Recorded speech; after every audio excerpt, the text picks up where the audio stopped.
Welcome to Havisha kitchen. இன்னைக்கு இந்த வீடியோவில் கேரட் ஆரஞ்சு ஜூஸ் எப்படி பண்ணலாம் அப்படின்ட்டு பார்க்கலாம். நான் ஒரு சின்ன size carrot 3 carrot 3 orange juice orange எடுத்திருக்கேன். கமலா ஆரஞ்சு இல்லை, ஒரு சின்ன துண்டு இஞ்சி. ஆரஞ்சை இந்த மாதிரி கட் பண்ணி ஒரு ஹேண்ட் ஜூஸரில் வச்சு நம்ம இதில் வந்து எடுத்துக்கலாம். இது எல்லார் வீட்லேயும் இருக்கும். நம்ம ஆரஞ்சு அப்படியே மிக்சர் ஜாரில் தொளி நீக்கி ஆட் பண்ணும்போது அந்த சீடு கிரைண்ட் ஆகும் போது நமக்கு ஒரு டேஸ்ட், கசப்பு டேஸ்ட் கிடைக்கும். அதனால பெட்டர் இது ஜூஸ் ஆரஞ்சு. கமலா ஆரஞ்சுனா நம்ம தொளி உரிச்சு அதில் உள்ள சீட்ஸை நம்ம எடுத்துடலாம்.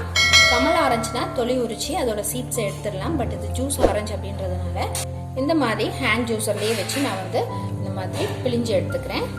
கேரட்டும் இஞ்சியையும் இந்த மாதிரி கியூப்ஸாக கட் பண்ணி நான் மிக்சர் ஜாரில் சேர்த்து ஒரு 100 ml தண்ணி விட்டு கிரைண்ட் பண்ணி ஃபில்டர் பண்ணி எடுத்துக்கிறேன். கிரைண்ட் பண்ணி வச்சிருக்க கேரட்டை இந்த மாதிரி நம்ம ஃபில்டர் பண்ணி எடுத்துக்கலாம். கேரட்டும் இஞ்சும் சேர்த்து நம்ம கிரைண்ட் பண்ணதை இந்த மாதிரி நான் ஜூஸ் ஆகி எடுத்திருக்கேன். இது கூட ஆரஞ்சு நம்ம இந்த மாதிரி பிழிஞ்சு எடுத்துருந்தோம், அதையும் இது கூட ஆட் பண்ணிக்கிறேன். ஒரு 50 கிராம் இது கூட சக்கரைத்தூள் ஆட் பண்ணுறேன். 25 கிராம் ஒயிட் சுகர், 2 பிஞ்ச் ஏலக்காய் பவுடர் ஆட் பண்ணிருக்கோம். நீங்கள் 75 கிராம் சக்கரைத்தூளை ஆட் பண்ணிக்கலாம்.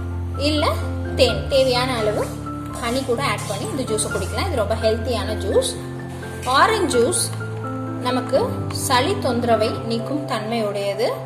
இந்த வெயில் நேரத்தில் நமக்கு சளி பிடிக்கிறதுக்கான சான்சஸ் இருக்கு. ஸோ நம்ம இந்த மாதிரி ஆரஞ்சு கூட கேரட்டையும் ஆட் பண்ணி நம்ம குடிச்சிக்கலாம். டிஃப்ரெண்ட்டாக ஆரஞ்சு ஜூஸ் மட்டும் குடிக்காம கேரட் ஆரஞ்சு ஜூஸ் அப்படின்னு ஒரு டேஸ்ட்டாக நம்ம அதை குடிச்சிக்கலாம். நம்மளோட ஜூஸ் நல்லா ரெடி ஆயிடுச்சு. சர்வ் பண்ணும்போது தேவையான ஐஸ் கியூப்ஸ் ஆட் பண்ணி நம்ம சர்வ் பண்ணிக்கலாம். ஹெல்தியான கேரட் ஆரஞ்சு ஜூஸ் ரெடி ஆயிடுச்சு. ஐஸ் கியூப்ஸ் ஆட் பண்ணிக்கலாம். இது கூட